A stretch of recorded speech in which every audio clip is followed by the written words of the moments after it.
आशीष रहिले सबकिछि सफल होइथाए। आ सेई माँ तारिणींकर नूतन मंदिर प्रतिष्ठा हेइछि।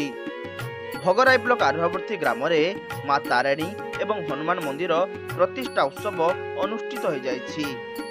पूर्वतन सरकारंकर मंदिर पाई देइथिबा अनुदान रे आज माँ तारिणी एवं हनुमान मंदिर कार्य संपूर्ण होइछि। ए प्रतिष्ठा उत्सव रे आज भक्त माने खुशी प्रकट करिसंती।